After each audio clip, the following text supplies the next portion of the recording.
Good afternoon, everyone, and thank you for participating in today's conference call to discuss Jones Soda's financial results for the second quarter ended June 30th, 2020.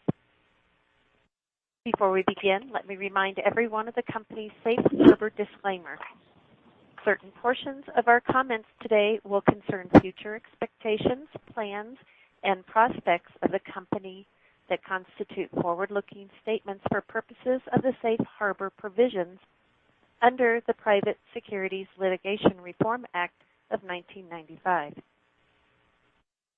Forward-looking statements include all statements containing verbs such as aims, anticipates, estimates, expects, believes, intends, plans, predicts, will, may, continue, projects or targets, and negative of these words and similar words or expressions. Forward-looking statements are subject to certain risks and uncertainties that could cause actual results to differ materially from those indicated by the forward-looking statements. Factors that could affect our actual results include, among others, those that are discussed under the heading Risk Factors in our most recently filed reports with the SEC, including our annual report on Form 10-K, our quarterly reports on Form 10-Q, and our current reports on Form 8-K. In addition, this call includes discussions of certain non-GAAP financial measures. The most directly comparable GAAP measures and reconciliations for non-GAAP measures are available in the earnings release and other documents posted on the company's website under Investor Relations. I would like to remind everyone that this call will be available for replay through August 13, 2020, starting at 7:30 p.m. Eastern Time tonight. A webcast replay will also be available via the link provided in today's press release, as well as on the company's website. Now, I would like to turn the call over to the interim CEO of Jones Soda, Jamie Colbourne. Please go ahead, sir. Thank you, operator, and good afternoon, everyone. Before I turn this over to Joe to provide the update on the quarterly results, I wanted to comment on how pleased I am with the progress we are making overall. The second quarter ended on track and marked what I believe to be a turning point for the business. With these last several months have certainly been challenging, and we clearly still have a lot of work to do, I'm very encouraged by the resiliency and commitment the team has shown to deliver improved performance. Notably, the revenue trajectory of our core business is still leading to growth. We've cleaned up our balance sheet, and our people are rallying together to deliver and win. Before I come back and give more color to this change, let me turn this over to Joe to share the numbers. Thank you, Jamie. Total revenue in the second quarter was $3.1 million compared to $3.5 million in the year-ago quarter. The decline was primarily due to the expected decrease of $384,000 in 7 Select revenue as a result of the declining number of 7-Eleven stores carrying this product and one-time promotions for 7 Select in the prior year quarter that bolstered revenues in such prior period. In addition, there was a decrease in fountain soda revenue, which only represents a small portion of our total revenue, as our QSR and food service partners continue to experience a decline in demand as a result of COVID-19 related dining restrictions. However, these headwinds were partially offset by a 9.4% increase in revenue from our core bottled soda products. Excluding 7 Select product line, our total revenue for the second quarter of 2020 would have remained flat at $2.9 million compared to the prior year period. Gross profit as a percentage of sales was 18.9% compared to 22.6% in the prior year period. The decrease was primarily driven by one-time sell-off of slower-moving inventory at discount, which resulted in negative gross margin for these products. Having cleaned up our inventory, we do expect to see margin improvements going forward. In fact, without these one-time sell-offs, margins would have experienced a slight increase year over year. Operating expenses in the second quarter were $1.3 million compared to $1.2 million in the same year-ago quarter. The increase was primarily due to increases in consulting fees during the quarter as we looked to outside advisors to assist us in strategic evaluation of the business. Outside of the consulting fees, we continue to monitor the evolving market dynamics very closely and are reducing spending accordingly as we continue to work to optimize our cost structure.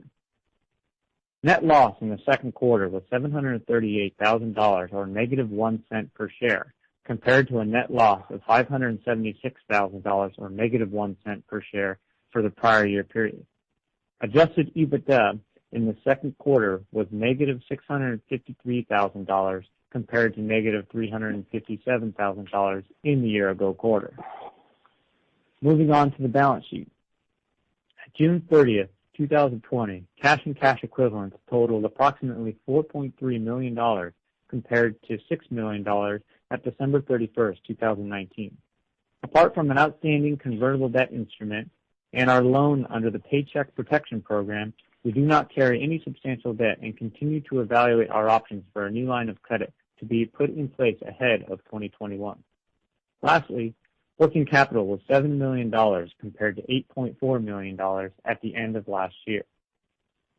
It was a point of emphasis this quarter to clean up the balance sheet as we liquidated slow-moving inventory and eliminated various accounts receivable that we did not expect to receive payment on. Although this added several one-time costs to our financial statements this quarter, we are now much more confident in where our balance sheet sits today and believe our current position allows us to weather any further challenges we may face due to the global pandemic. I will now turn the call back over to Jamie for commentary on the progress we have made and what to expect going forward. Jamie? Thanks, Joe. Overall, the second quarter ended strong and marked a turning point for progress. While these last several months have certainly been challenging, I'm encouraged by the commitment the team has shown to get this organization on the right track.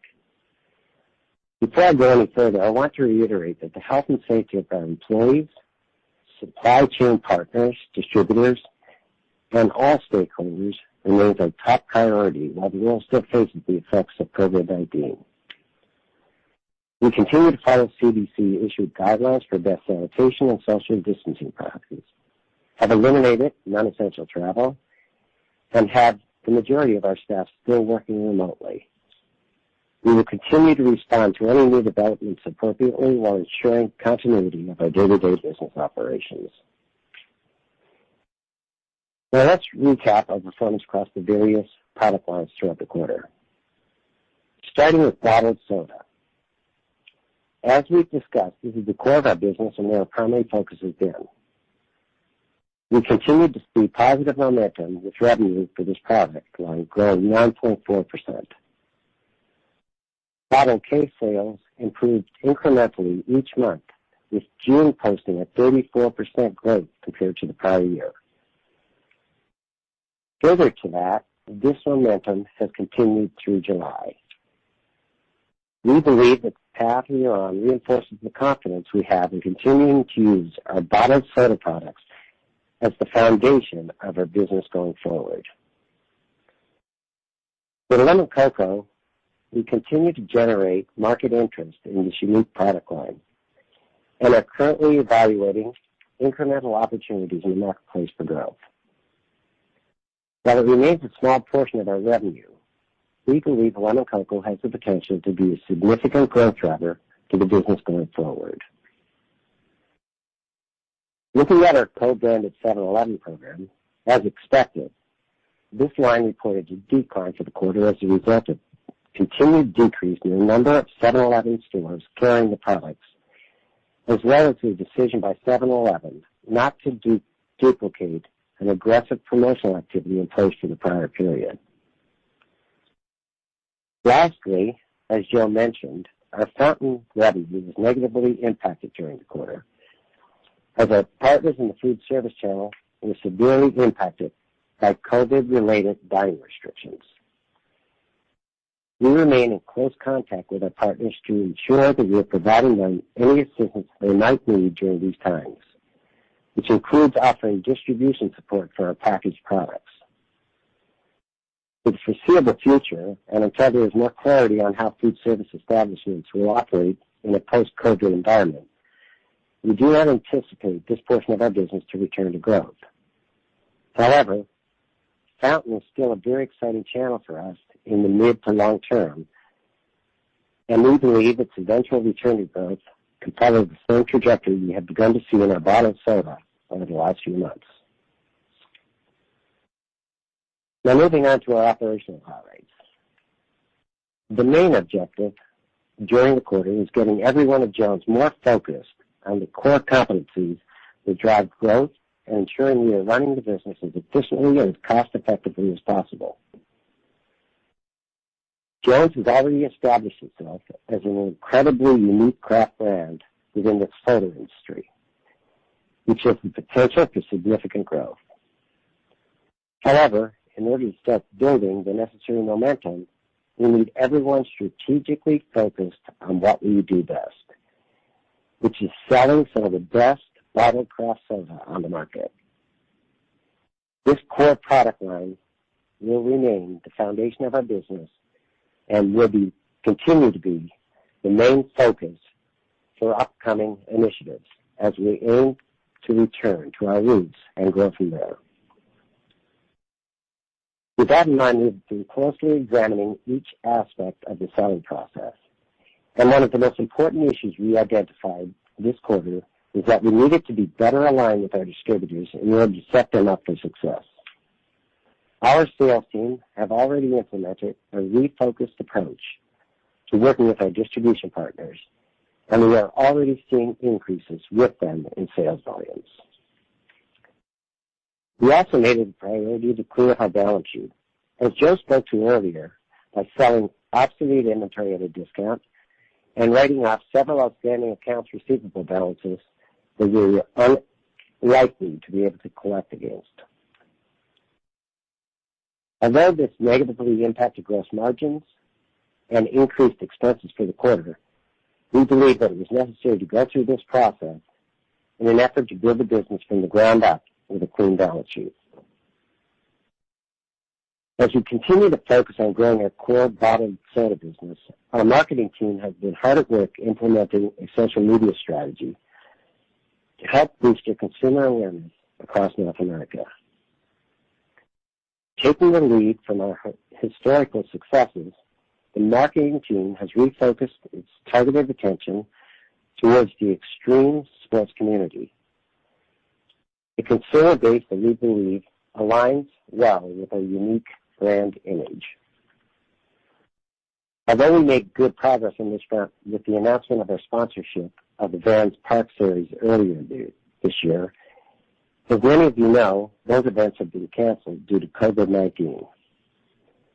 However, with strong belief there is significant opportunity for this group of consumers, just prior to the end of the quarter, we reunited with one of Jones' first sponsored athletes and arguably the most well-known skateboarder of all time, Tony Hawk.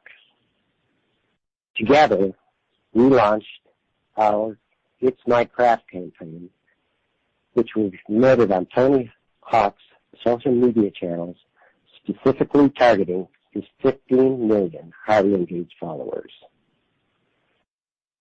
The campaign hit the road earlier this month in a fully wrapped Jones-branded RV, carrying Tony and his family on a 10-day tour with stops that included a bison ranch, various national parks, and multiple skate parks.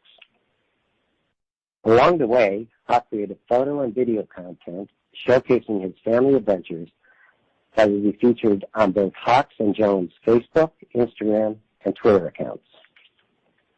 Going forward, the It's My Craft RV will continue to promote the Jones brand with stops throughout the summer in select markets, highlighting local talent and offering samples of Jones craft soda. With Tony in our camp, a graphically in-your-face RV serving as a moving billboard for the brand, and the It's My Craft campaign, creating major visibility, we believe this campaign has the ability to significantly increase our brand exposure with the goal of increasing sales volumes for our products. In closing, I am pleased with the progress we've made so far and the renewed focus on our core business. We remain committed to continuing the elevation of the business to help ensure that we have an efficient cost structure, healthy balance sheet, and the necessary procedures in place to effectively expand brand awareness and grow sales volume. Personally, I'm very confident in the Jones Soda brand and believe we are taking the correct steps forward to get this business back on track. We look forward to continuing to provide updates on the progress that we are making. Before wrapping up the call, Joe and I would like to address some of the questions we received from investors via email over the last week. Although we are very appreciative of all the questions that came in, please understand that we cannot address every single one in a sufficient amount of time. As such, we selected what we believe to be the most important and relevant questions to answer. Joe, I'll turn it over to you to kick us off. Thank you, Jamie. Starting with our first question, this one is directed specifically at you, Jamie. Having held the helm as interim CEO over the last several months, have you implemented a specific go-forward strategy yet, or are you still in evaluation mode? I've had this question a few times, and we're still in a deep evaluation of the business. But to reiterate the progress we have made, and in particular, do we need focus on growing the core business as a base for further expansions across the business model. Second question, do you have any progress or updates to report on the CBD-infused beverage initiative? Nothing has changed since the last we spoke to this initiative several months ago.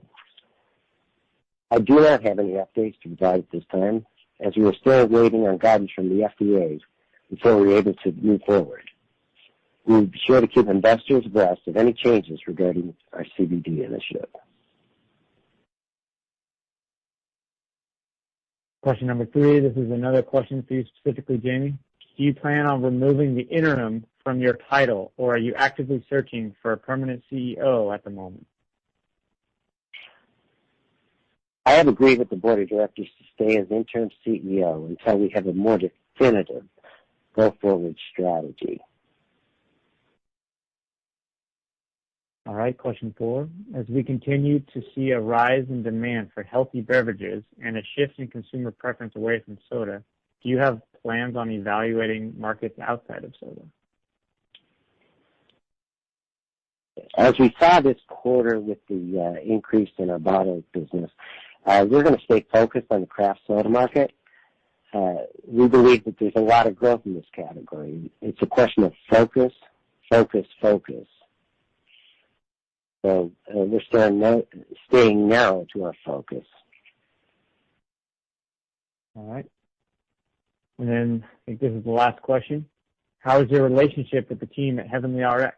Are Paul Norman and Clive Serkin still active members of the board? Paul and Clive continue as a great resource, and they serve as actively contributing board members. And Heavenly RX remains a shareholder. I have no further updates on the initiative or team at Heavenly. I guess to close with those questions, this concludes our Q&A session. Before turning the call back over to the operator, we'd like to thank everyone for listening to today's call. We look forward to speaking with you when we report our third quarter results. Thanks again for joining us. Operator? Ladies and gentlemen, this does conclude today's teleconference. You may disconnect your lines at this time, and thank you for your participation.